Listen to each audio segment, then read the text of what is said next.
I have decided to follow Jesus. I have decided to follow Jesus. I have decided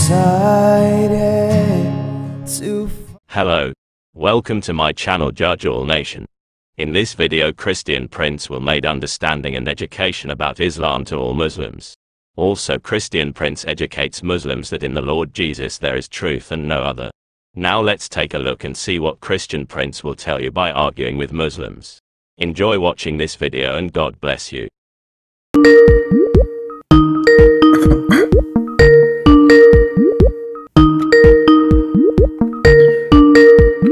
We are calling him. I hope he will answer. Hello? Hey, Christian Swing. Can you hear me? Yes, I hear you, my friend. How are you doing? Okay, thank you, thank you. How are you? It's good? Thank you first for emailing me. I'm happy to hear from you. And I am more happy that you are very polite, from your email. I appreciate the way you spoke to me. And I welcome you here. What do you like to share with us? Thank you very much. I was just wondering, is it, I've been following your challenge for a long time. Okay. And if I want to see some verses, or like if I want something in my screen, so where can I? What do you mean? You want to show me things from the Quran, you mean? No, I say if I want you to put something on the screen, so yeah. I can. So in which way can I follow it? Okay, like what do you want? What do you want? Okay, we can come there. I was just wondering, like, if it's... No problem, yeah. I always I like to put reference on the screen, no problem. Okay. But you have to tell me what exactly you are talking about. Okay, go ahead. What do you want to say? Okay, of course. I can just begin with, my English is not so good. As I told you earlier, I live in a Scandinavian country. All right. To be especially, I live in Sweden, but I have an Asian background. Okay. I'm a Muslim, always been Muslim. And lately, like before I come in contact to your channel, I've been listening lots of debates in speaker corners, and it's never my intention to prove someone wrong. It's for my own knowledge, because I've been reading Qur'an since I was a child with the translation, and there are as I follow these different debates, there are different types of questions come up, and as I follow you, you have also, and I don't find many people could answer. Okay. So I was wondering if it's better if I talk to you personally. Sure. Good. I'm happy to hear from you, and let's go straight to the questions, and so we can, get into the conversation. Of course. Deep. Yeah. Yes. I'm not really ready, but but I have some notes I have written for myself. The thing is, I was wondering, I've always had this conversation, there are some verses in the Quran, I can maybe show you. Okay. Because I know I've heard lots of debates, like people say Quran is a copy of the books from before. And I have especially one verse I can just show you. Just for example, because I know there's a word, just a second. Because I know you have been speaking about these words also before, but I will show you just a second. No problem.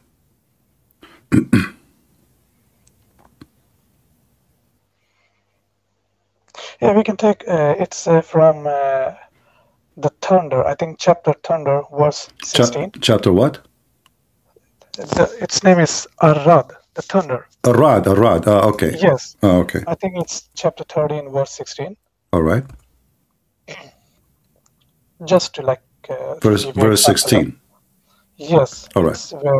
Okay. In compared to the verse I also look in the Bible, it's, correct me if I'm wrong, it's 2 Corinthians 6:14. Okay. All right. Yes. What I find it, because I've been lately also reading Bible. So what I found, if you take this verse, the Quran verse, and with the Bible, they speak about like light cannot. They said like light and darkness cannot go together. Mm-hmm.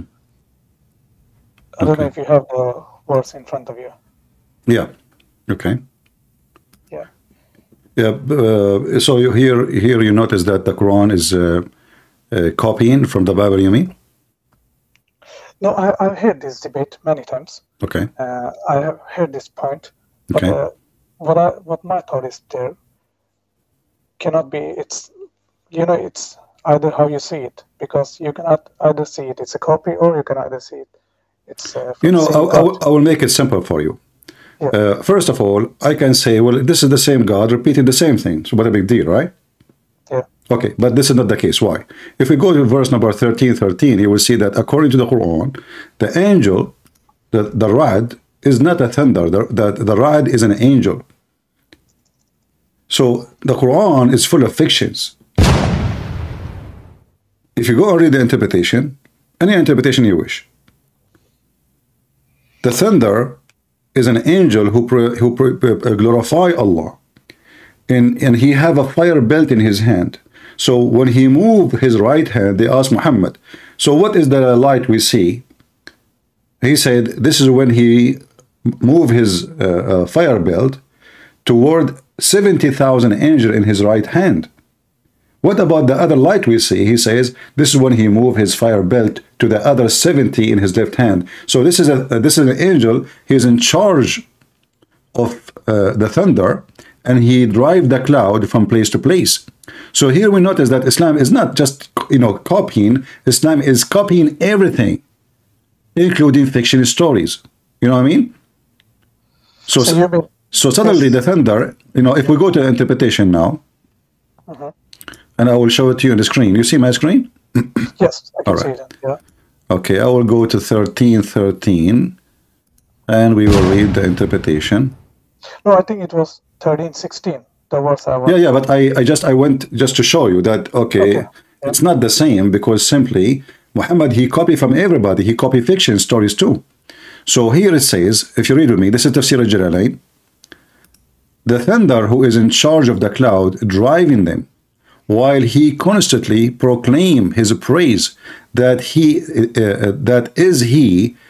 says glory to Allah through his praise. All right, and then it says here, and he say Bismillahi wa bihamdihi, etc. And to the angels proclaim his praise in a way of him that is of God. He unleashed the thunderbolt.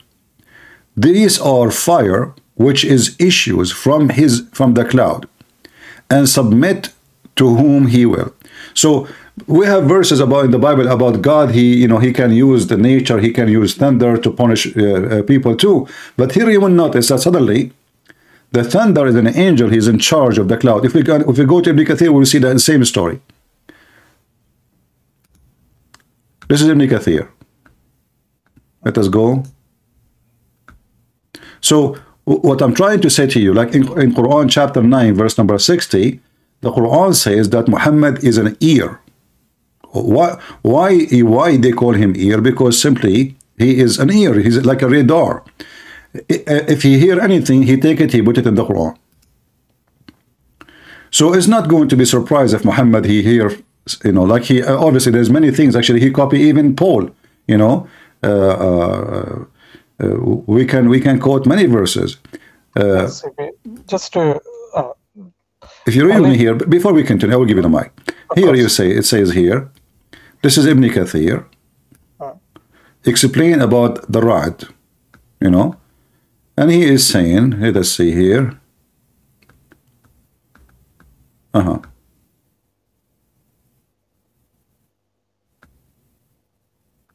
I hope they did not take it off, because Ibn Kathir in English is different from Ibn Kathir in Arabic.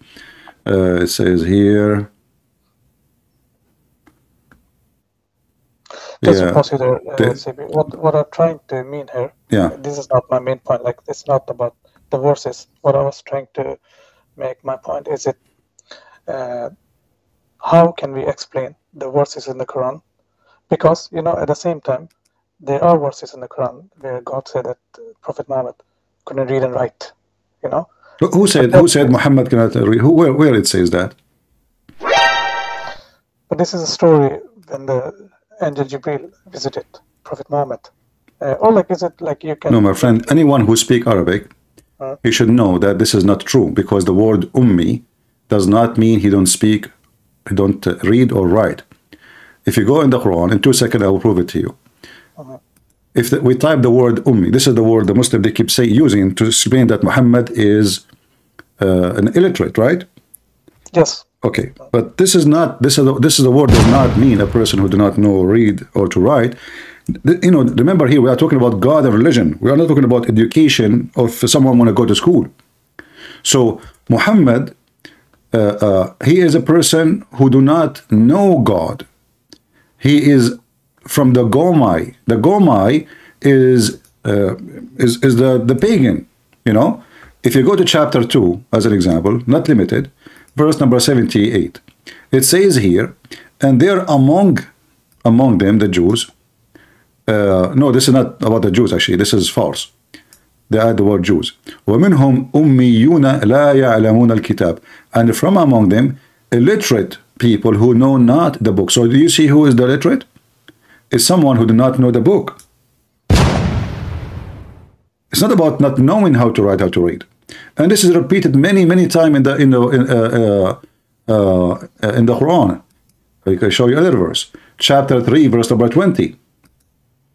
Here is dividing the people to two kind of people, Ummiyin and Muslims.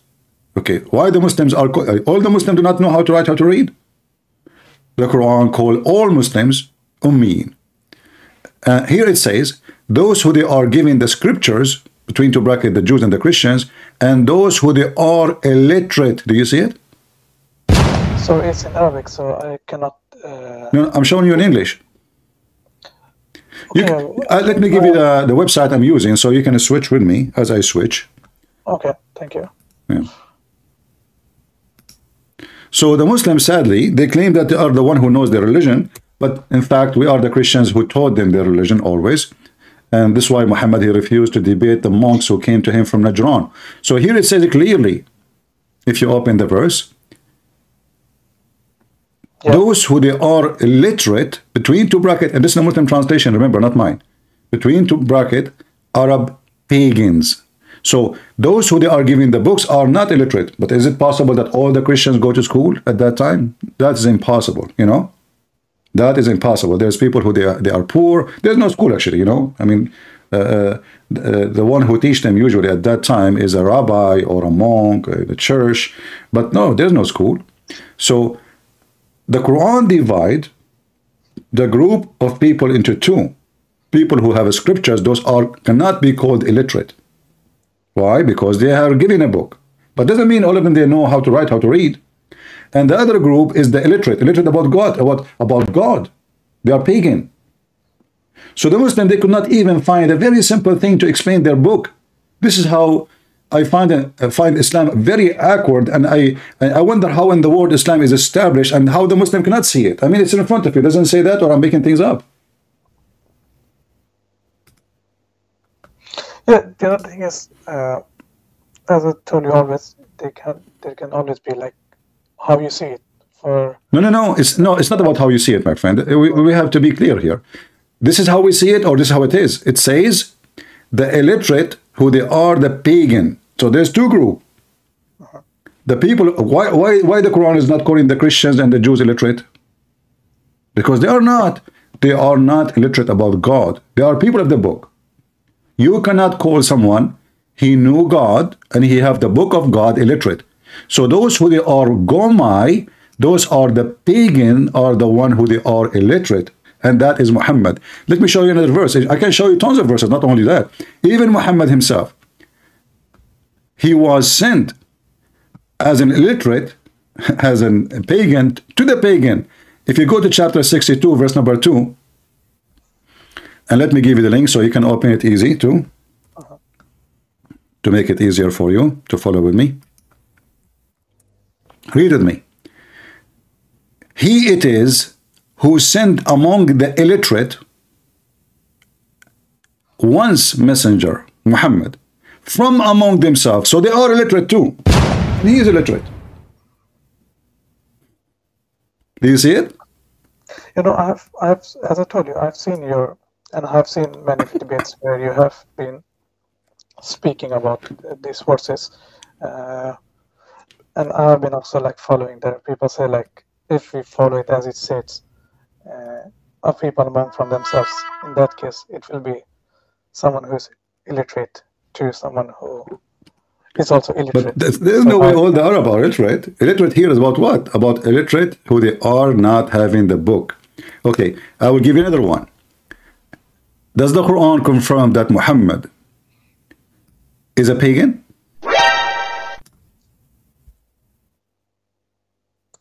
I'm not so sure about it, you know. Okay, let us be sure then. In the Quran, it says,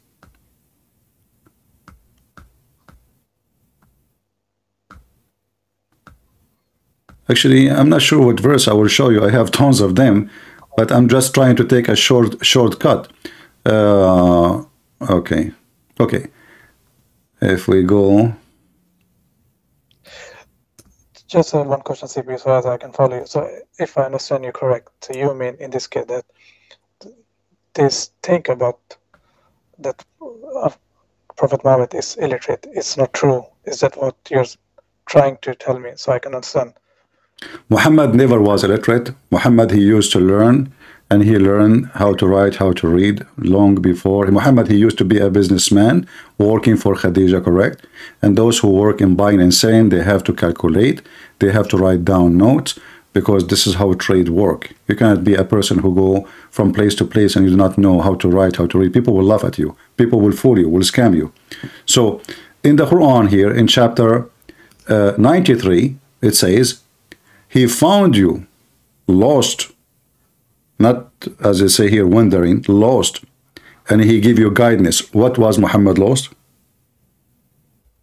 What does that mean if somebody is lost?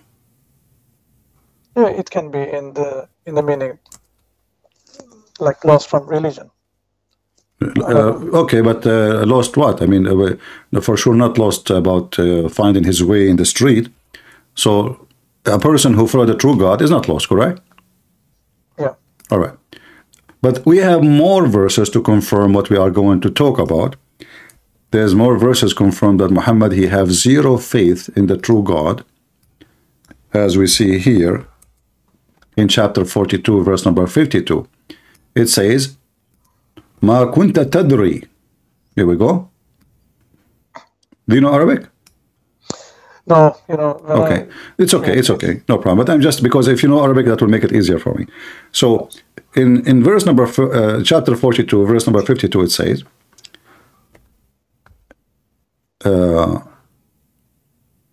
if you read with me here, thou knows not before that what was revelation and what was faith. This is the Muslim translation. You change the translation, by the way, you will find a new, suddenly new Quran, because every Muslim translation is a fiction translation, trying to make the Quran look better. Different translation. It says here, you know not what is the book, nor what is faith. If I say to you, you have zero faith, you do not know what faith. What does that mean? Not only you do not know the book, you don't have faith. You do not know what faith.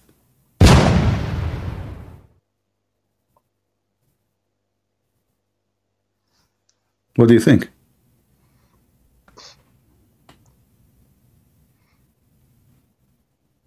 Of course, yeah. Another, actually, just to make it more simple about Muhammad, he knew how to write, to read. When Muhammad was dying, he asked them to bring him papers and pen, like, you know, the ink pen, you know, old days. Mm-hmm. When he was dying, he said to the Muslims, bring me a paper and a pen, I will write for you a book. So you will not ever be misled after this. How Muhammad asking them for pen and paper if you do not know how to write, how to read, and he want to write for them. And this is, let me show you the hadith.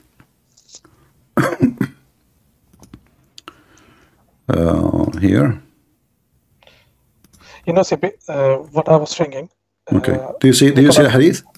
Before we continue. Of course. This is this is Al-Bukhari. This is not any fiction, you know. This is very authentic. So he said, Muhammad in his death, he said, bring for me paper, and I will write for you a statement after which you will not go astray. Do you see it? I cannot see it in my. But I'm okay, listening. I will send you the link. No problem. Here we go. Yeah, of course. You can open it and see it. So a person who do not know how to write, how to read, he will not say, bring me a pen. You know, he will say, write for me this. Correct? Is that correct? Right. Yes. Yeah. But he's not asking for a writer to write.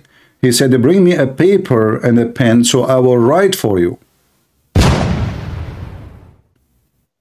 Is that confirmed to you? Like now 100% that Muhammad, obviously he knew how to write, how to read? You know, as I see it right now, but you know, I'm the person I like to take my time. That's okay. the reason why. But here I wanna take your attention for something very important.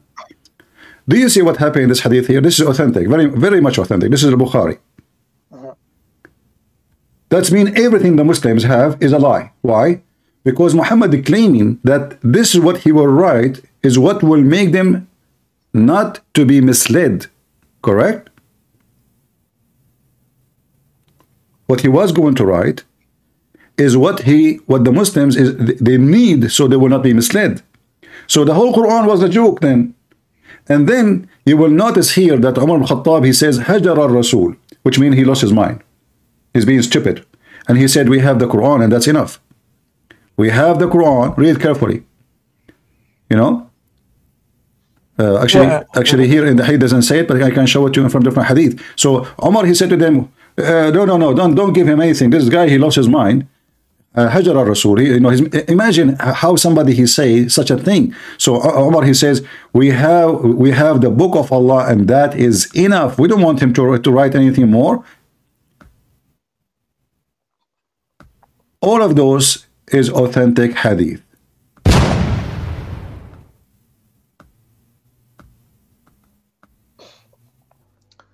You know, CP, as I told you, as I follow your YouTube videos, then the question will be, why all this big conspiracy?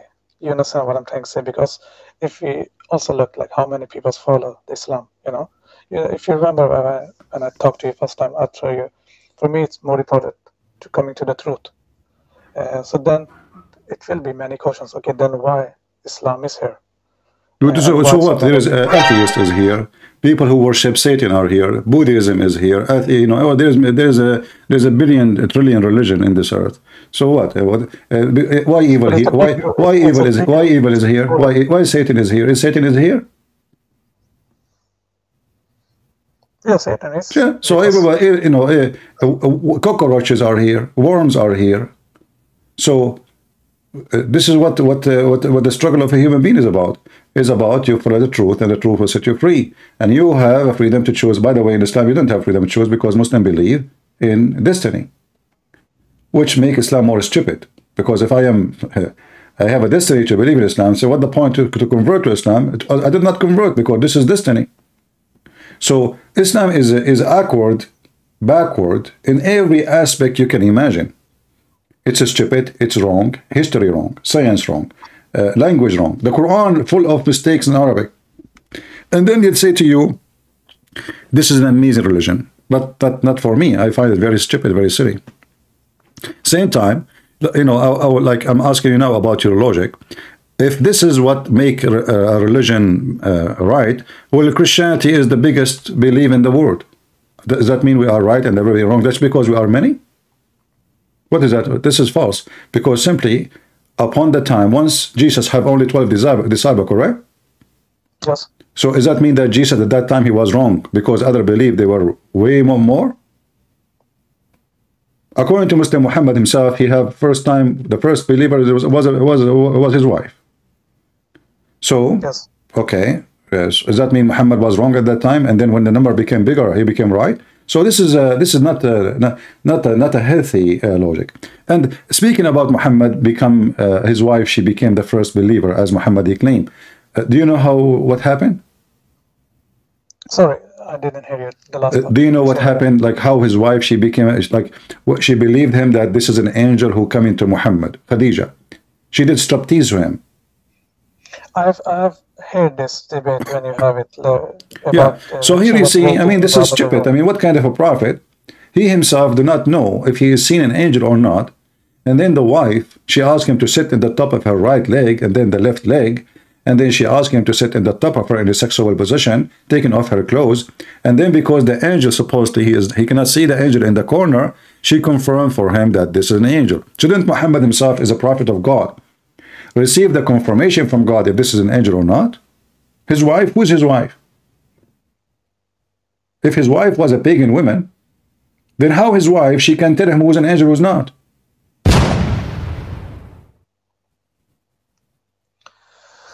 You know, CB, this is the thing, like, because as I have listened to your channel and many of the debates, especially, you know, what I was also, like, going in my mind, as I told you, the many scholars from the speaker corners, you know, I follow, like, many.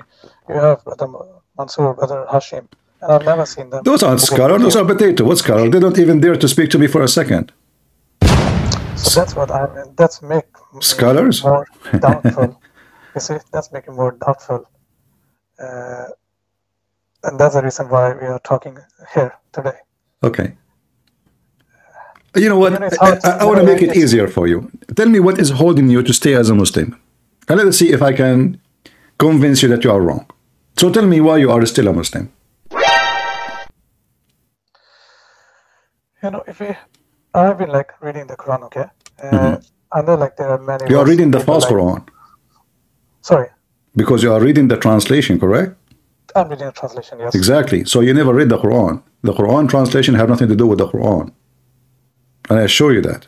And you can choose every single translation you wish. You will find that all of them, they are false. But anyway, continue. You know, there's, yeah, so what I have found, because, you know, you know, it's very hard because, you know, if you're born into a Muslim, okay, it's most of the time it's not too easy to think this is not the right path, because you think automatically this is the right path. It's depend on how you, like, how much deep you want to know. For me, I have always been interested, like, to learn about and listen to different debates. So until now, what I have read in the Quran, I've seen like many signs and many things. Give me one. Let us go one over one. Let us see if those signs you see is true. We can just take an example. If you know this, let me say, it's about the star, you know, the sound the stars make. The sun what? You know the star. What star? Make noise. There's a verse about... the stars make noise? Yeah, how the stars, it sounds. If you know the words, what I'm not sure about making noise. What do you mean? But let me search in Google, Prophet Google, about Muslim claiming something in the Quran.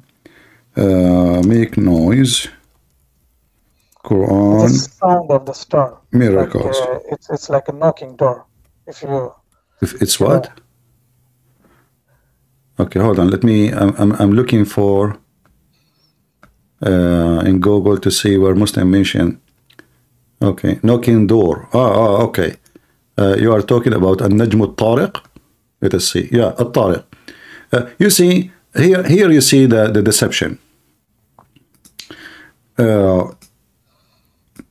If you read every Islamic interpretation, do you see anything of what they are saying today? So how come the Arab who speak Arabic never mentioned this before? Now the Western, they discover something, we try to match it with the Quran. And that's what the Muslims try to do. You say to them, Big Bang, They said to you, we will find you the Big Bang in the Quran. You say At-Tariq, they will say to you, oh, the Quran, speak about it, you know. At-Tariq, let us go. I will just show you how the Muslims, they fabricate answers always. Always.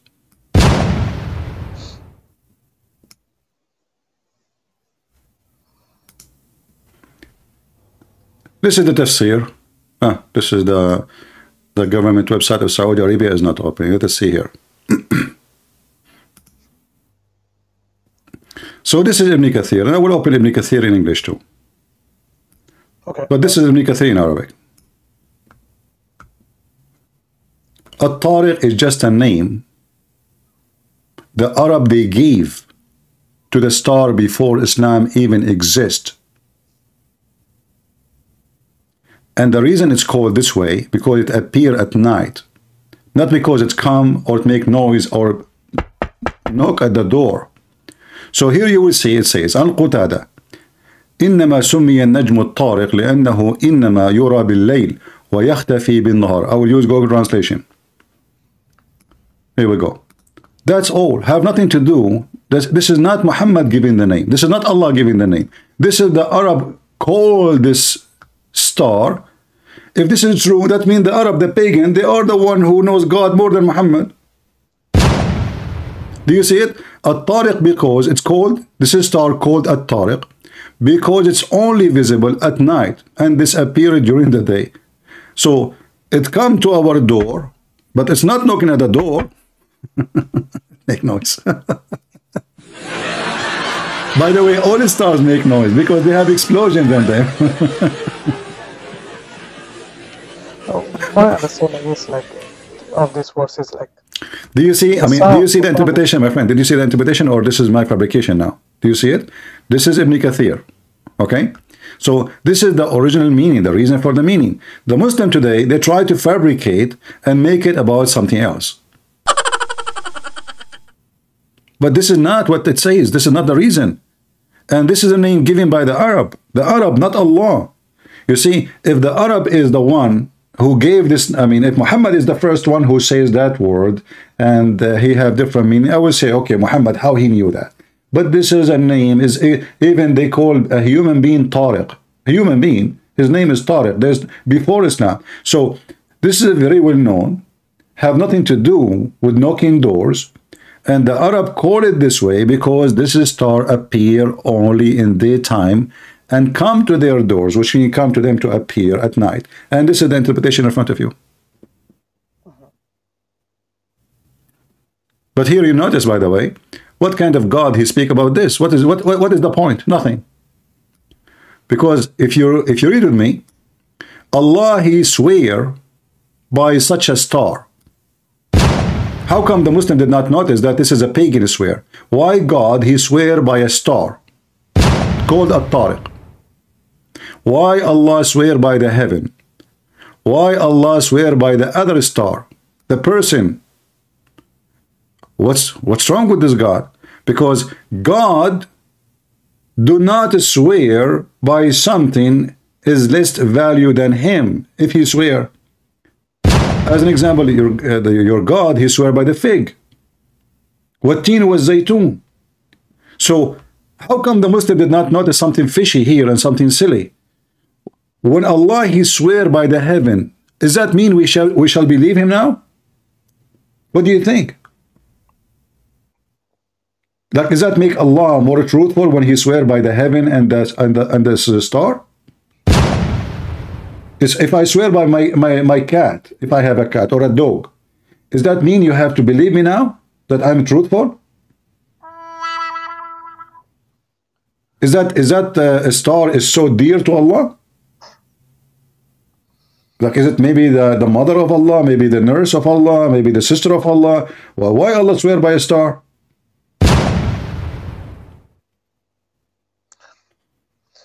It can be his creation, but the thing is, as I told you, this is not like in the details what I'm trying to say. My question is, my like, friend, our creation, Apple made the mouse, okay? So does that mean the maker of Apple, they swear by the mouse? Don't you think this is silly? So like we bring the one who started the company of Apple in the court. He have a problem. He want to prove that he is telling the truth. So he bring with him a mouse, and he say, I swear by this mouse. What is this? Well, you swear by your creation. Your creation is equal to nothing. It's your creation. A person, he swear by something like big in value.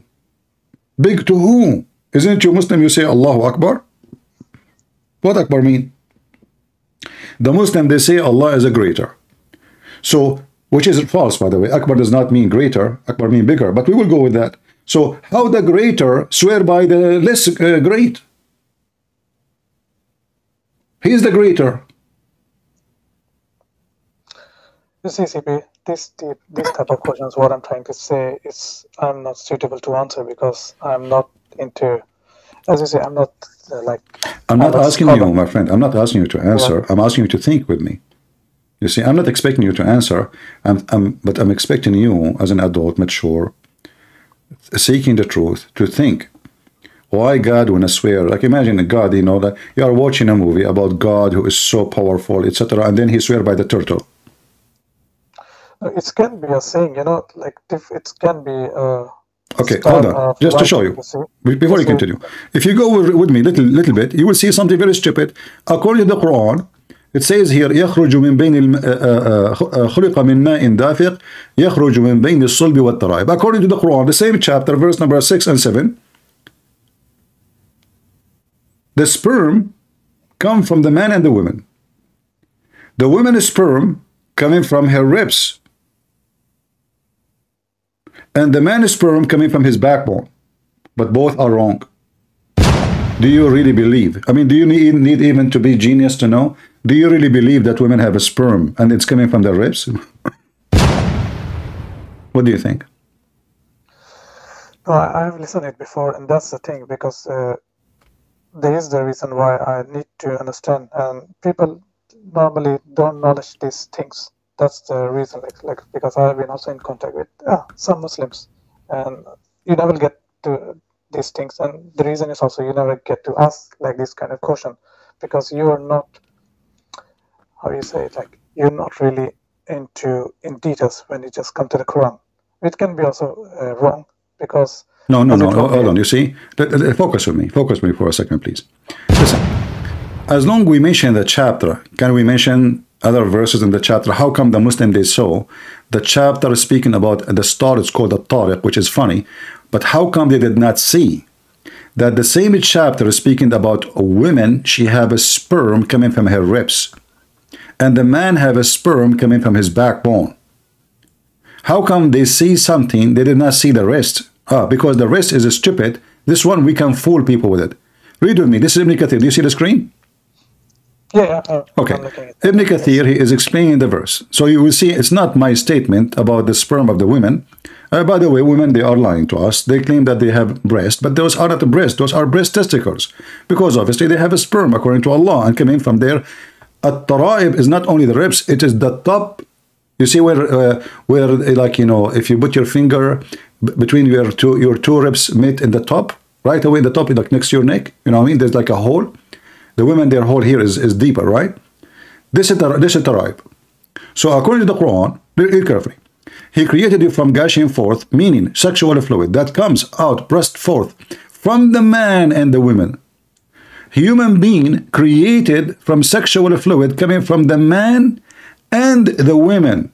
Not the man only. The women see have sexual fluid, which will make the baby.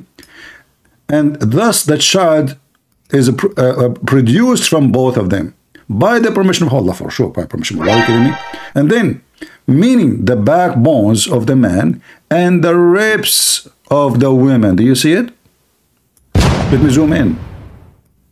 How come the Muslims, and you are one of them, you notice what you claim to be a miracle science in the Quran, but you did not see how silly the Quran about tons of things? I mean, this is so obvious, so clear. How come nobody see it? And that's the question why I'm also asking you. No, this is not a question you're asking me. This is a question you're asking yourself. Why the Muslims, they don't see? Simply because they hide anything will make Muhammad look stupid and the Quran look dummy. And we try to find something, we manipulate the language to make it fit with science. But in reality, the second we read the Quran carefully, we'll find that the science will die laughing at the Quran. And yes, by the way, people are not agreeing with me that women, they have a breast testicles. My friend, what are you talking about? Allah says so, must mean Allah made true. Listen, how Allah, He knew that women, they have sperm coming from their ribs. This is amazing. But imagine, my friend, if it's true, like if science discover that really women, they have semen coming from their ribs, the Muslim will go crazy. They will make millions of videos about it. But now, because this is very silly and very stupid, and obviously it's wrong, the Muslim, they bury it. It's the same chapter, it's just 2 verses after. They saw those verses, the 2 verses are before it, they don't see the verses after, which is horrible.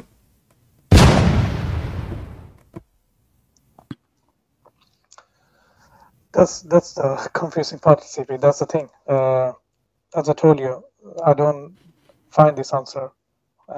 No, there's an answer. No, you see? I promise you I will speak nice to you, correct? Yeah, of course. No, okay, but don't be upset from me. If I say to you now you are deceiving yourself. You know the answer. You know this is false.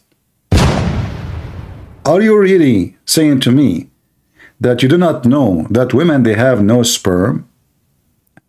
Never have a sperm? Since when women have a sperm? Who is the scientist who said women have a sperm? No, that's not what I'm trying to mean. I mean, of course, but I would like to have explanation from a Muslim. This is a Muslim. This is a Bikathir. How they... My friend, today Muslims, they fabricate. You see what happened? What happened? You see, if the Muslims closer to, let us say, if Peter, who was next to Jesus, he gave me a wrong explanation to what Jesus said, do you think I am, who came 2,000 years after, can I do better explanation? The one who witnessed the teacher, he was in the classroom, he did not get it right, and the one who came 10,000 years after, he got it right. So here, those are the one more close to Islam and more close in age. You know, like we can go to Al-Qurtubi, Al-Tabari. We can confirm that from the hadith itself. Sorry. If we go in the hadith, is it possible that Muhammad himself, he got the interpretation wrong? No way, you know. According to Muhammad, the person, every one of you, will be collected as a semen in the womb of his mother for 40 days. Which scientist can say so? According to Muhammad, when after the baby is finished, the angel, he asks Allah, shall she be a female or male? Now the baby is completed. The hadith in front of you. It says here, when a drop of semen remain in the womb for 40, Muhammad, look, Muhammad is he's so honest. He's not sure, like 40, 45 days, night. The angel come and say, oh my Lord, good or evil. So you see the destiny here? This is another form of stupidity. So according to your prophet, the woman, she kept her semen, the semen from the man, in her womb for 40 or 45 days. According to science, semen can live maximum 5 to 6 days. So which one is saying the truth? And this is authentic. This is very authentic. So if I want to keep saying to myself, well, I'm looking for answer, the answer in front of you, Muhammad making things up. There's no way. Okay, who is the one who taught Muhammad this information? Did he go to school? You told me that Muhammad did not know how to write, how to read, correct? Yes. So where he received this information? From the angel, correct? As I say, this is hard to answer, as I told you. No, it's not hard. You are, you know, I'm just being honest with you. You are afraid. You are afraid. No, it's not hard. You are afraid to say I agree with you. This is stupid. You are just afraid. It's not about hard answer. No, no. You know the answer already. You know that this is false. No, I'm not saying it's not true. But what I'm telling you, when you have, because if you understand, if I'm grown up in the religion, it's hard for me to caution it over a day. Like I can have some thoughts, but it's hard for me to accept it. As I told you, I need to have my time. I'm not asking you to leave Islam in a 2 second. I'm saying, do you agree this is wrong or not? Yes, from the explanation, what I've seen here. No, not explanation. You read it. I want you to read it, not me. Okay. Is it wrong or right, according to your understanding? It's wrong. Okay. So I do not. That's it. So Islam is wrong. This is the most authentic. This is the Quran. This is the Hadith. So what we can do more? So this is going to be from God. You are out of Islam already. As long as this is wrong. Well, this is wrong. You mentioned to me the star. Okay, is the sun is a star? Is it? Sorry, CP. Once again, I didn't hear you, the last part. You mentioned to me the star when you mentioned chapter 86. Is it, but I'm saying to you, is the sun is a star? The sun is a star, yes. Okay. So when the Quran says that Zulqarnain, he found the sun set in a murky water, and the Muslim, they try to cover up what the Quran is saying. What do you think about that? I've heard the explanation. They are speaking about like if you are in the beach and if you see the sun is going down. So I like what you just said. Where is the beach in the verse? That's the explanation what I have heard. No. You see, who care? They are liars. Do you see the word beach? It says spring. Have you ever heard of a spring have a beach? No. Okay. So where the sun set? You know, you talk to Zakir Naik, we say, you know, when you go to the ocean, you see the sun is going in the water. You think that the water, you know, the sun is going in the water. But in reality, the Quran is not saying that. It's saying from the appearance. What appearance? It's Allah talking. It's not even Zulqarnain. Allah saying he reached the sitting place of the sun. He found the sun sitting in a spring of a bloody hot boiling water. There's no appearance. This is not from his, you know, the way he saw. No, he found it. And there's a spring of water. There's no ocean. Do you see the word ocean? There's no ocean. So they lie. They add ocean. They change the word spring into ocean. They add the word from his, you know, his prescription. Like, what the heck is that? I mean, the verse is so clear. Allah is talking. They ask Muhammad, the Jews, they made fun of Muhammad as usual. They want to get him busted. They said to him, Muhammad, tell us about a prophet, Zulqarnain. Muhammad, he believed in that he's a prophet. So now suddenly he became, Zulqarnain become a prophet of Allah, and Allah sent him in the earth, and he made him establish kingdom, etc. But this is fiction. The story of Zulqarnain, Muhammad is copying from it, is a story written by a person from Syria. It's a fiction story about a real person. There's many stories. There's many stories about, like, you will find a movie about president, etc. In his time, there's terrorism. Terrorists, they are coming to kill him. The president is real. The name is real. But all the rest of the story is fiction. And this is exactly what happened. So now they are asking you, Muhammad, Allah speaking, about Zulqarnain, say, I shall recite to you something of his story. Who's talking? Allah. So the one is saying, until he reached the sitting place of the sun, which is stupid to say, because where is the sitting place of the sun? So what the Quran making it clear that there is a place where the sun set, and then he found it sitting. There's an idiot, his name is Fifi. He said that the Quran said that he found the wall as if it's going to fall. Found the wall, that means he found a real wall. So he tried to fix it, he make it more blind. As long as you found something, it's a find. It's not a mystery. It's not a fiction. I found. So Allah is talking. He found the sun sitting in a black muddy water. If we go in the hadith, we'll find the hadith confirm that. Here we go. And the funny, the Muslim, they say, if a hadith contradicts the Quran, we don't accept it, which is false. Here we go.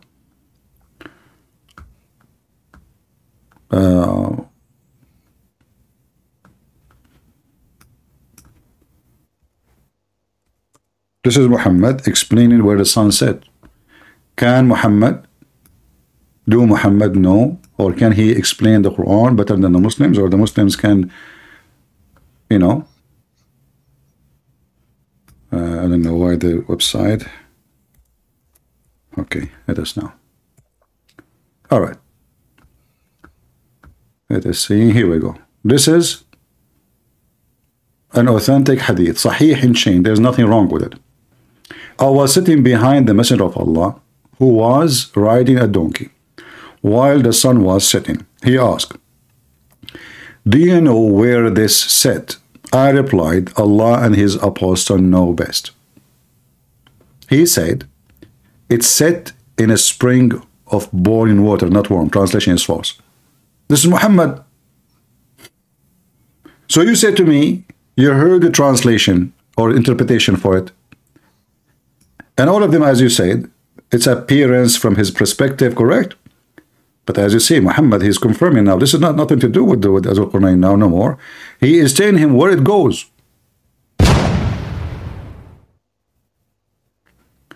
So do we need more evidence that Muhammad, he is just making things up?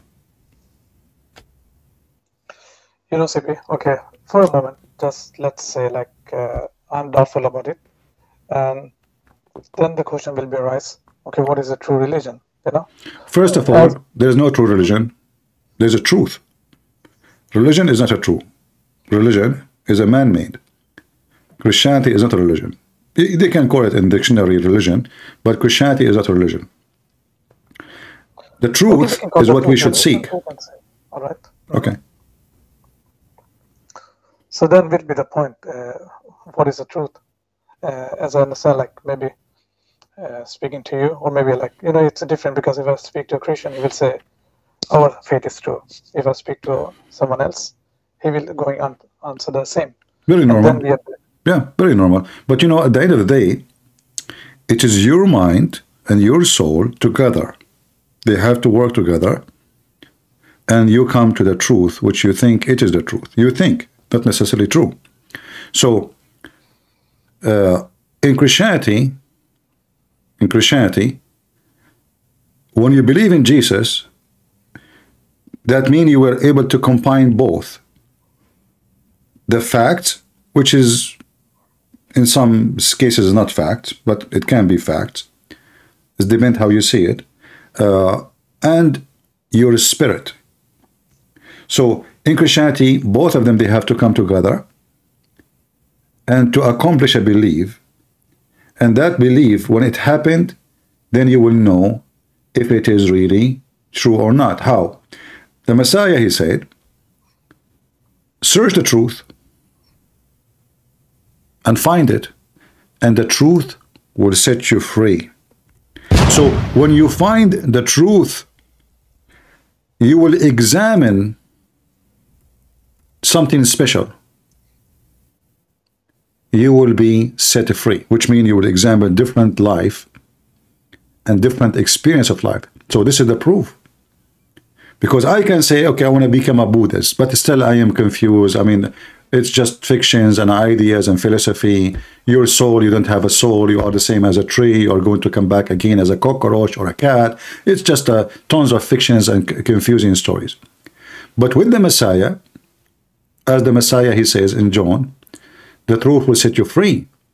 And how the truth will set you free? You will become a new person. So the Messiah, he mentioned, you will be born again.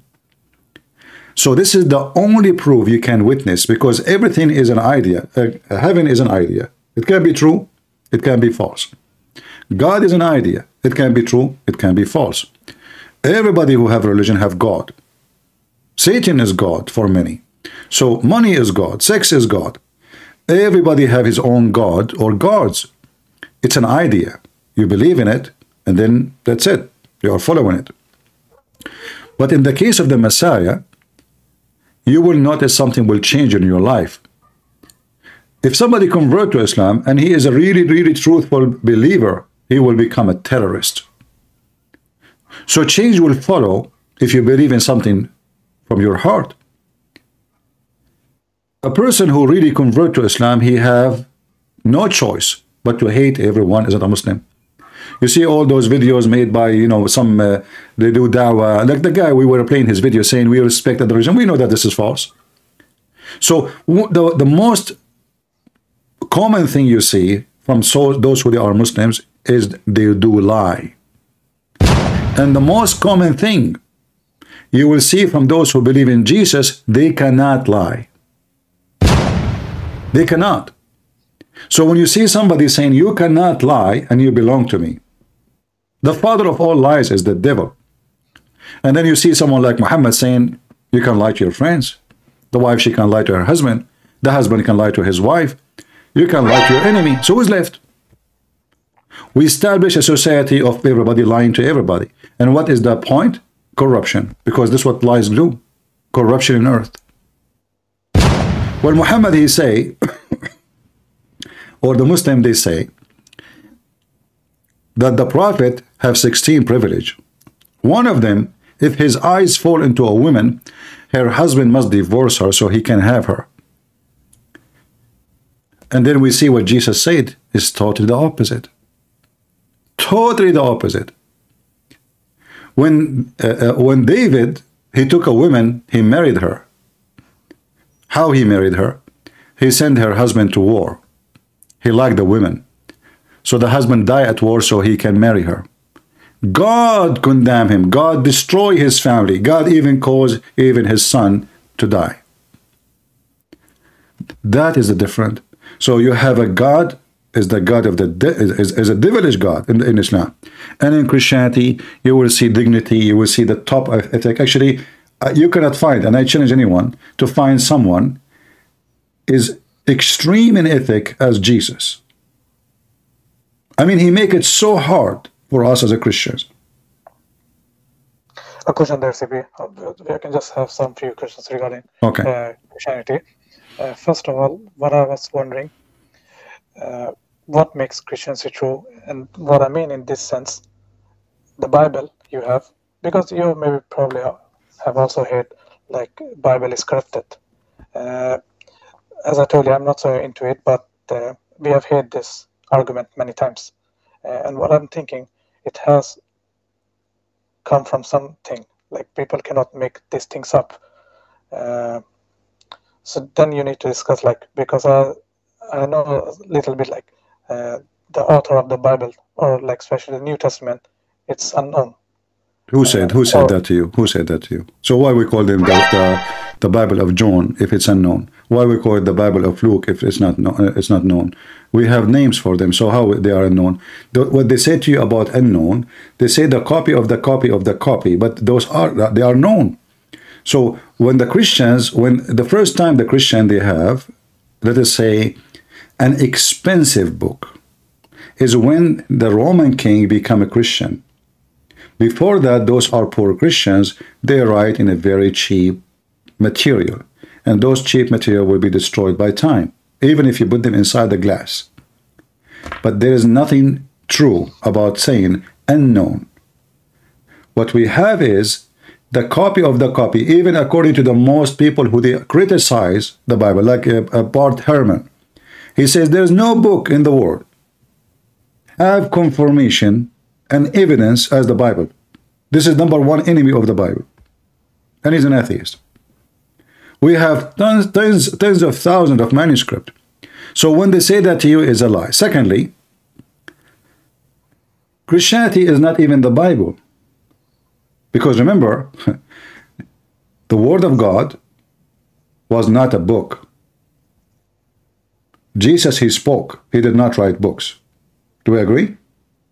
Okay, yeah. And when Jesus in Matthew, he said, heaven and earth will pass away, but my words will not pass away. He was not talking about just a book. He was talking about his words. So the true God always will preserve his book, will preserve his word, and nobody can conquer it. And he promised that heaven and earth will be destroyed. And those who they claim that the Bible is changed, well, they have to provide evidence. Or what they say to you, well, we find a copy. Here, the verse here, it looks different from this verse. But that will not change anything, because the Bible written in many languages, in many ways, and some books are destroyed. There's leftover. There's a page over. There's 10 pages left. There's some books they have a 100 page left. So when the translation of the Bible is updated, you will see they are not denying what was, but they are confirming what was there. Because the more we discover manuscript, the more it's confirming what we have, not the opposite. As an example, there's a translation, like international translation, which is taking some verses, and they claim that those they could not find them in a certain manuscript. But this is a false argument, because simply, who said that it should be in everywhere? Those people, they write down from memory, and those people, they write down by hand. So if you write down now, like now I wrote 4 books. After I wrote them, I had to do recorrection many times, grammar, words, even numbers. You know that people, they do book editing, correct? And always they find that after they write, there is an error in the writing.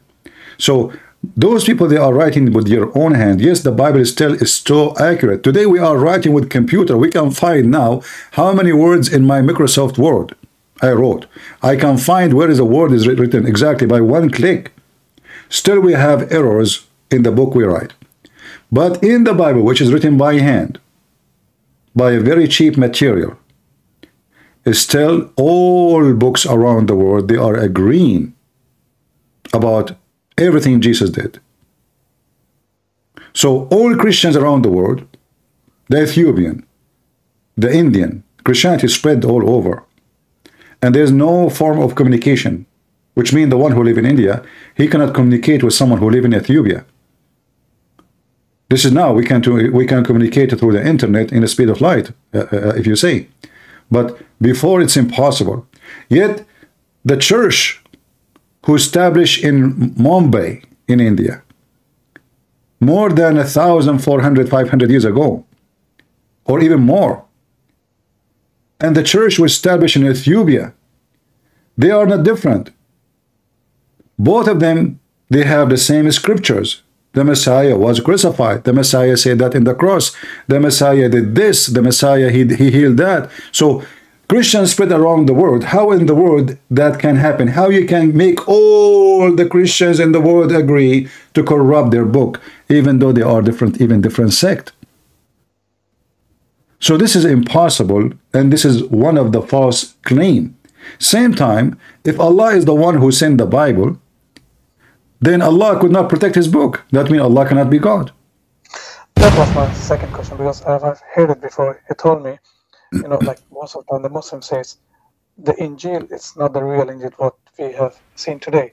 And you have also asked this question. So where is the real Bible? And why is it not protected? So that was also why I'm learning by myself, because it's a good point, which you point out. The Quran says, لا مبدل لكلمات الله. Nobody can change the word of Allah. The Muslims, they say Allah, he meant only the Quran, but he did not say that, So the false fiction. However, we don't believe that the Bible is coming from Allah anyway. But this is the hypocrisy of this religion. When they want, nobody can change the word of Allah, and that is the Quran. But why God would not let all his book corrupted and keep only one? Is he stupid? Is he mental? Do Allah discriminate between his books? What do you think? No, but there is an explanation in the Quran that the Bible were corrupted, and that's the reason why. No, nowhere in the Quran it says the Bible is corrupt. That's a lie. In fact, the Quran says the Bible is not corrupt. If you go in the Quran, you see, not only the Quran saying nobody can change the word of Allah, as an example, chapter 6, verse number 34, chapter 6, 115, etc. You will find the Quran saying clearly that when Muhammad he came, he confirmed what is with us now.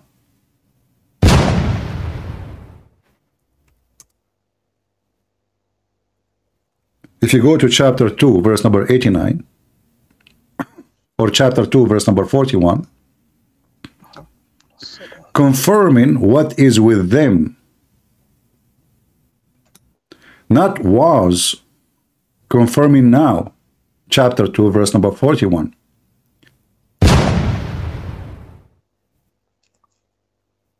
Because there was one caution. I remember, correct me if I'm wrong. Yeah, but do you see it says confirming what is with you? Yes, that was, I have a point there. If you take back it, like, because I know there's a verse in the Bible which says, after Jesus, there will be no prophets. So what I'm trying, if Jesus is what? There will be no prophets after Jesus. No. Or the prophet there will be a false prophet. So that's my question. Like, if we Muslims says the Bible is the word of God, and if the reading is there that there will be no more prophets, so why is there one more prophet? I don't know if you get my friend. First of all, you see, I get your point. But first of all, who said that Muhammad is a prophet? A prophet is someone who prophesies, and his prophecy they come to be true. All the prophecy of Muhammad became false. As an example, we were talking before you called me. I don't know if you heard me. Muhammad, he said, "Liyushikna Isa, the Messiah, the son of Maryam, will come down between you very soon." But this is 1400 years ago. Muhammad, he said, this child will not grow old before the judgment day come. And never happened. Nothing happened. And this is 1400 years ago. Every prophecy, you will see that the Muslims, when they say the prophecy of Muhammad come true. As an example, Muhammad, he prophesied that the Constantinia will be conquered. Muhammad, he said, you will conquer, speaking to the Arab, not the Turkish. You, in fact, Muhammad, he says, never fight the Turkish as long as they don't fight you. Muhammad never thought they will become Muslims. Muhammad, he believed that the Turkish are Gog and Magog. They are evil. So when Muhammad, he says something, Muhammad, he was making a speech before he go to attack Tabuk. And he said, you will conquer Constantinople. He was encouraging his men. They went there, they come back empty-handed. They could not do it. And then when it happened, 1,000, 2,000 years after, we say, see, here we go. The prophet, he says, you will conquer the Constantinople. We did. You did not. It was the Turkish who is the enemy of the Arab. So the Muslim, they manipulate the statement of Muhammad. Muhammad, he was encouraging to go and fight. He says, attack the Roman and get the blondie girls. Yeah, I've seen that verse. But the thing is, the main question is, as I asked in the beginning, so why Islam, you see? What's the benefit? Like, why, for example, like, what is the benefit, like, Prophet Muhammad get from all of this? The benefit is Muhammad, he want to make himself a prophet, and he is not there. He cannot be. He cannot be. First of all, the Bible make it clear. There's two conditions of false prophet. First, if he prophesy in the name of other God, in this case Allah. Second, if you prophesy and his prophecy come to be false. So Muhammad did both. In the Quran, there's other condition, which is the stupid Muhammad agree upon. As an example, if you remember, Allah, he put conditions on the Jews. Do you know what the condition? If you can just show me the verse, it will be. So Allah, he put conditions on the Jews. That they should not believe any prophet unless he gives sacrifice, and then Allah, he will send a fire to consume it. Chapter 3, verse 183. Sorry, chapter 3, 181? 183. 183.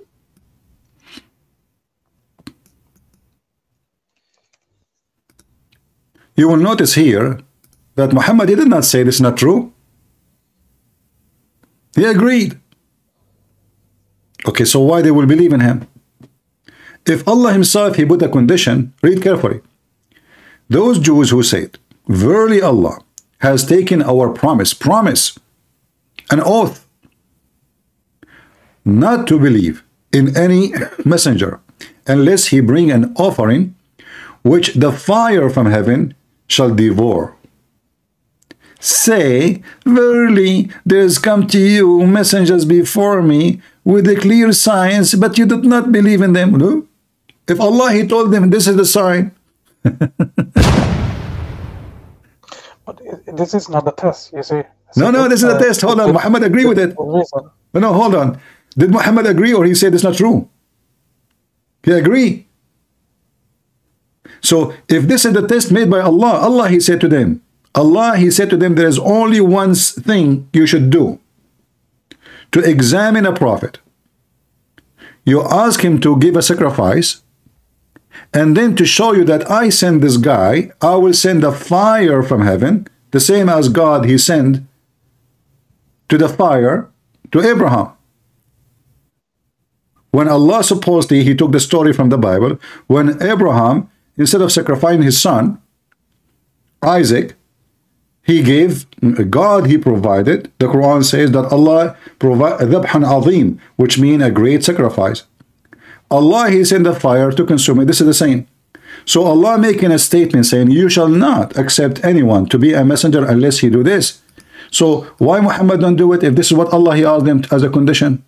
CP, my understanding of this verse is, this is a caution for the people, because, you know, like the prophets at that time, people didn't also believe in them. So this verse, what I understand, is saying that they were prophets with signs, and you still didn't believe in them. Doesn't matter. So doesn't matter. If Allah told me that the prophet who will come to you Jews, you shall not believe him unless he do this, then you should do it. Just do it. What the problem? Is it? But he did, right? No. You see, he did not. He did not.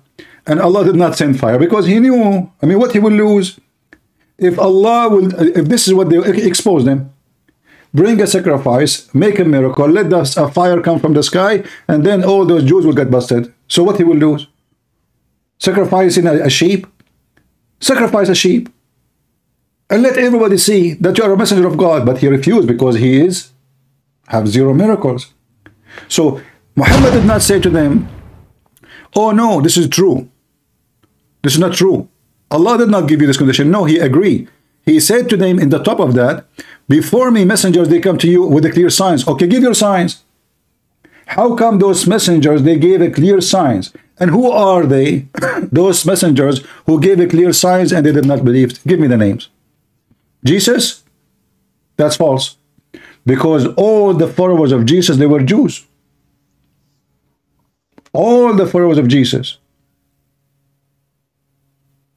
None of them is not a Jew. So if you say the Jews refused, that's a lie. If you say the Jews refused the miracle of Jesus, this is a lie. The Bible confirms how many, a lot of people believe, and they were amazed of the sign of Jesus. So here is just an excuse. Muhammad, he cannot prove to them that he is sent by God, he claimed. It's very easy.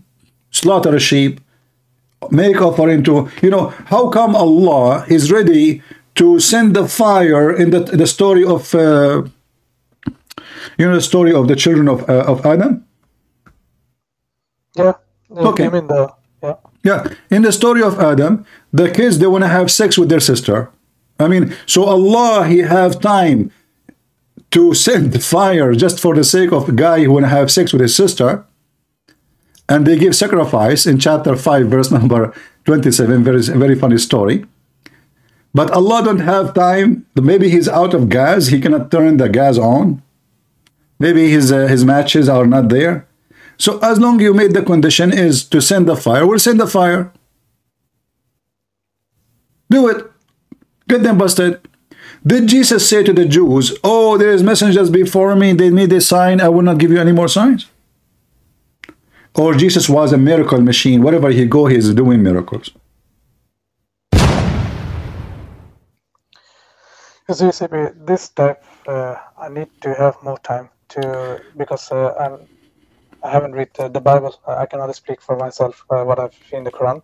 And the points which I have, I was not really prepared. The verses I would like to talk to you.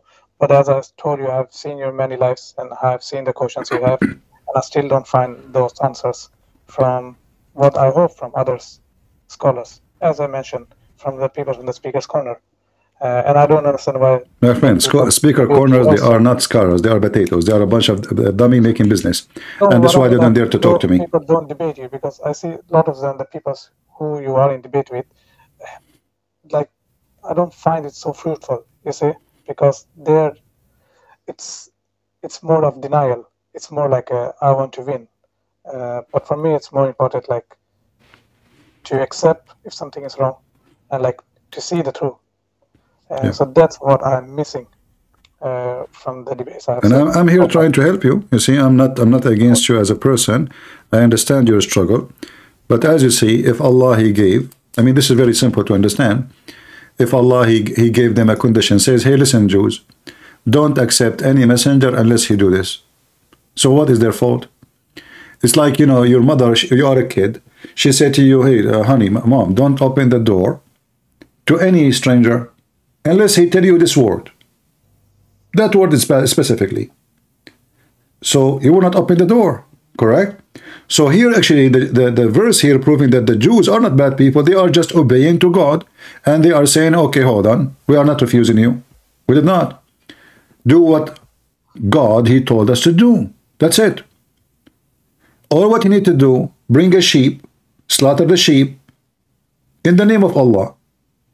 And then Allah will send the fire. And then everybody in town will witness. Amazing miracle. How fire come from heaven, consuming the sheep. And then everybody will praise God. I mean, is it possible that all the Jews, nobody will believe? Don't you think this is the story here is stupid? You know, don't you see that somebody, like the Muslim, they go in the street, having a conversation with the guy, after 10 minutes, he became a Muslim. Is that true? You saw the videos, right? I've seen some couple of okay, videos, yes. So how about fire come from heaven in front of your eyes? Is it possible that all the Jews witnessing, not even one will believe? Do it. He cannot do it. And the Quran confirmed that Muhammad has 0 miracles. This is why if you type the word ayah, you will find that all of them about what? Muhammad, he don't have any ayah. He don't have any sign. Never. You know? Ayatun min rabbihi. They keep asking, how come he don't have? How come their prophet, he don't have any ayah? All the prophet, they have miracles. They say, if just one sign sent down from his Lord, say, Allah certainly able to send down signs. But most of them don't know. Like, what do you mean you don't know? Just do it. Look at this answer. They are saying to him, just one sign, they are begging for one miracle. If one miracle come down from his Lord, this God who keep talking about, say to them, Muhammad, Allah can do miracle, but you don't know. Look, what does this have to do with the challenge? Imagine I come to people, I say to them, I'm prophet of God. Okay, prophet of God. You see, miracles is given to prophet for what reason? So people believe them, correct? That they have a superpower with them, supported by someone, must be God, correct? A prophet, when he do miracle, is not doing a show. This is not a circus, correct? So he do a miracle in order to confirm that he have a heavenly power in his side to confirm him. But this man, he cannot. And then you will find the Muslim, they wrote in the hadith hundreds of miracles. The prophet is speaking to the lizard saying shahada, the tree walk, and they trees convert to Islam. Okay, as long you are saying that those people will not believe, and they are asking you for fire, how come you speak to the lizard? But this is in the hadith. Those are fabricated. Those hundreds of years after Muhammad's death. If those are really happened in the time of Muhammad, they will be in the Quran. How come the Quran speak about every single miracle of Jesus almost? Making the blind see, raising people from death, walking and feeding thousands of people. I mean, endless number of miracles. He can tell you even what you had in your house. He can read your mind. And then the Quran never speak about anything. The only miracle the Muslim they claim about is Al-Qamar in the Quran. But this cannot be a miracle. Why? Because this is a false prophecy. Muhammad, the splitting of the moon. The splitting of the moon. Yes. Okay. The chapter of the Qamar. The verse saying that the moon is split asunder because the judgment day is started. Yeah, I remember you had this conversation. So this was a false prophecy, and simply this is the eclipse. You know, if you read the interpretation of this, you will see the Muslim saying that when the moon is split, the Mount of Hara appear, and the two sides of the moon, the two pieces, split far distance from each other to the point the mountain appear. And here you see how stupid this story. I will draw for you on the screen. Let me do this. And I can show you the reference too. No, it's don't need to. I know the reference you have, like most of the time when you speak, so you have the reference. Yeah. So here you will see, let us say, this is the moon. Sorry, CB, I don't see your screen. You will see it. I gave you the link, and Rambo did not open it. Yeah, I'm in the Rambo. So now this is the Mount of Hara. You know, the Mount of Hara is here. Let us say, is in the front of it. Let us make it brown in color.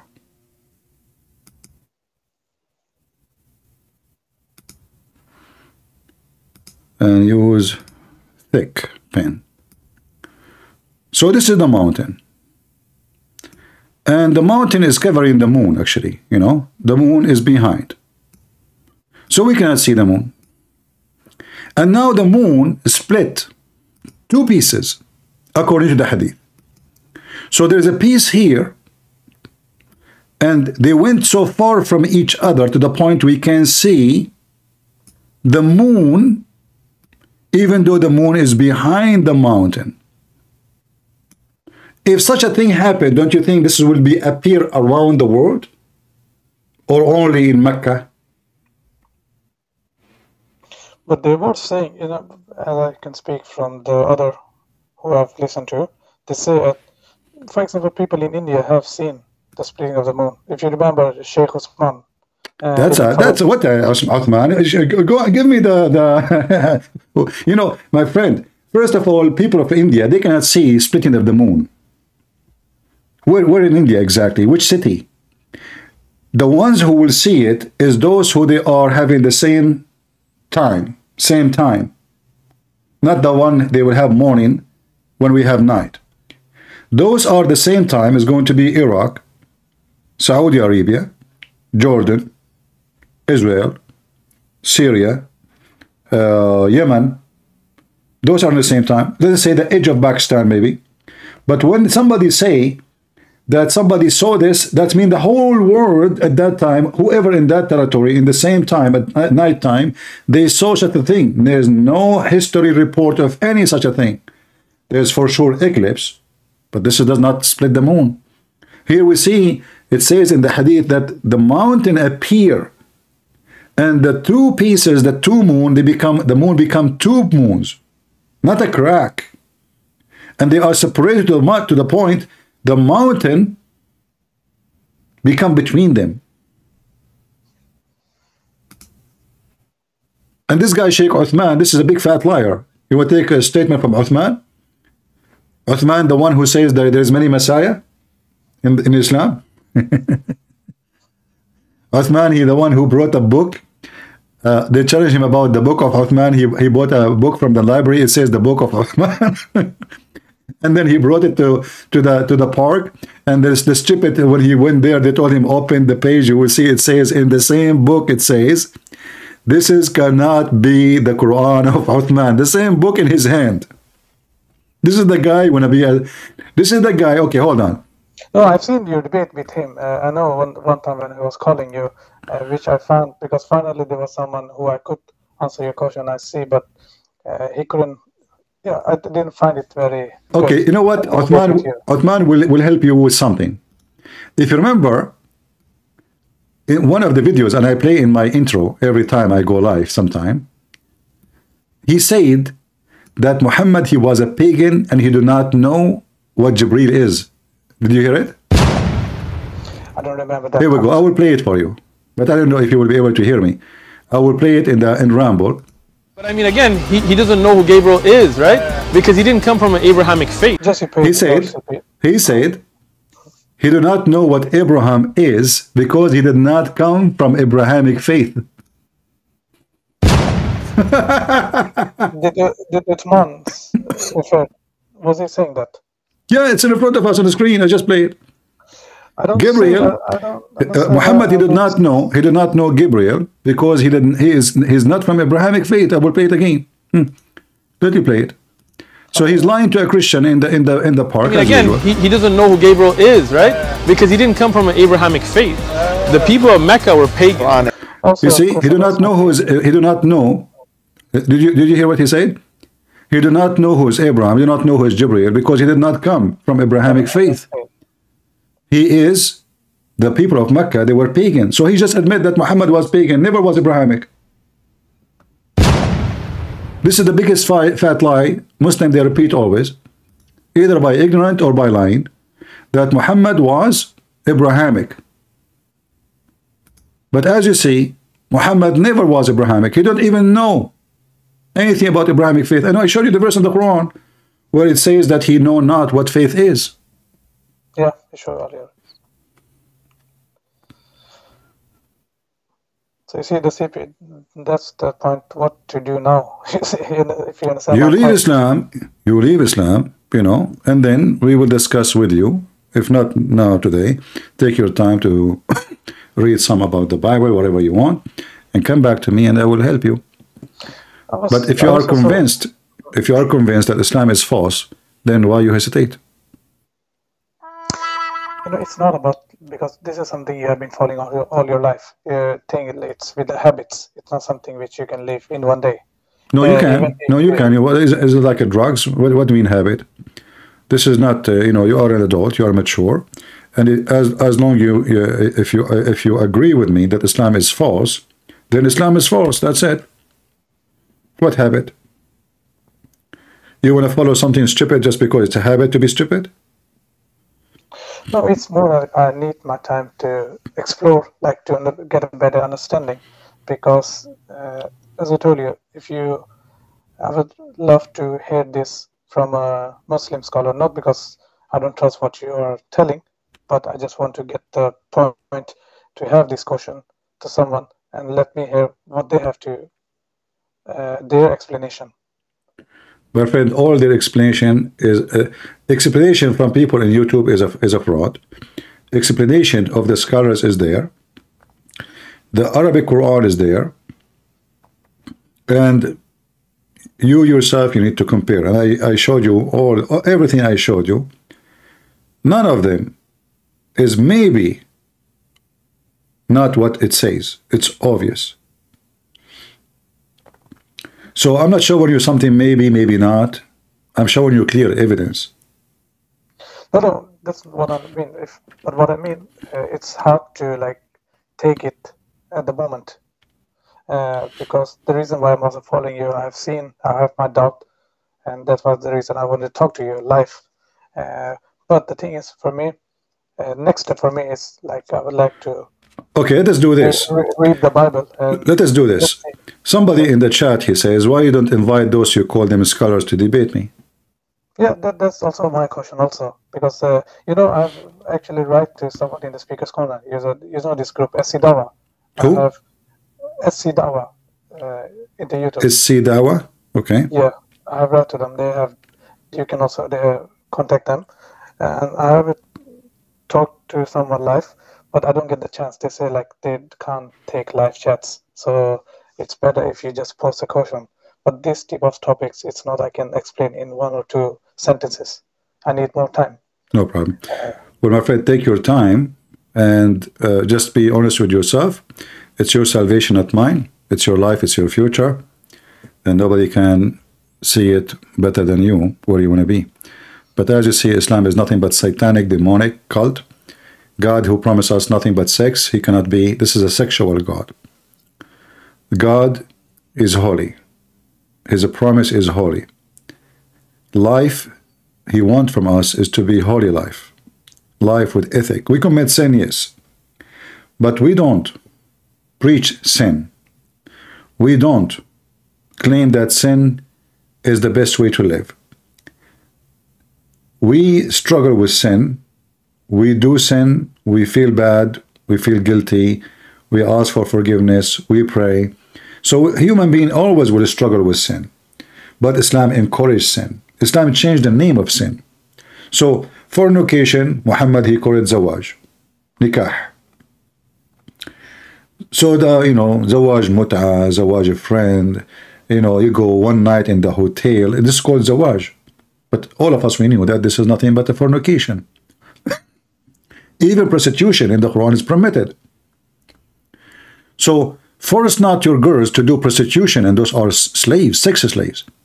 If they choose chastity, and if you force them, Allah is all merciful, there's no penalty.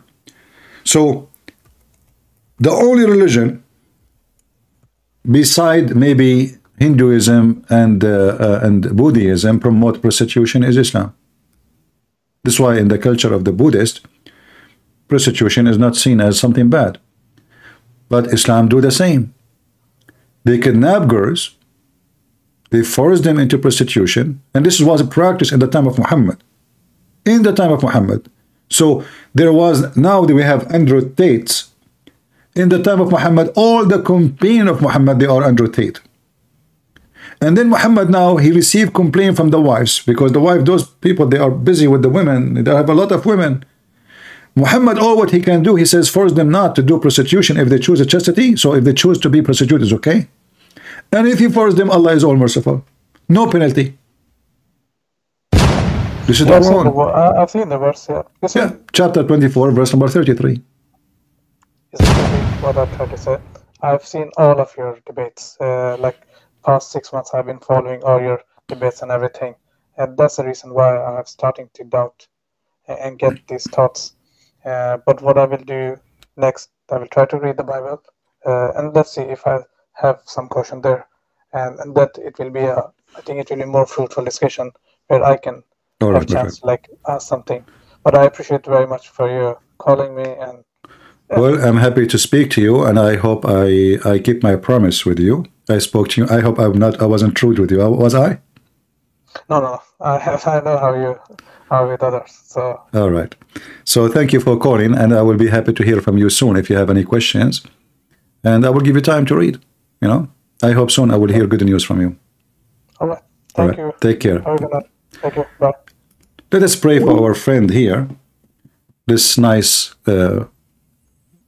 man who is a Muslim, seeking the truth. Let us pray for him that he will see the truth, and the truth will set him free.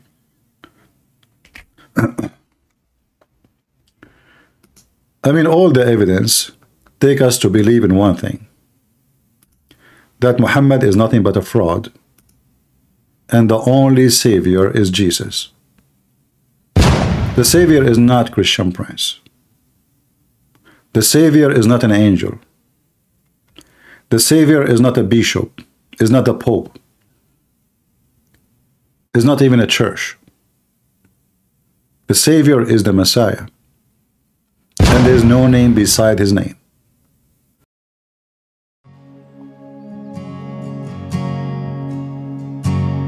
I have decided to follow Jesus. I have decided to follow Jesus. I have decided to follow Jesus. No turning back, no turning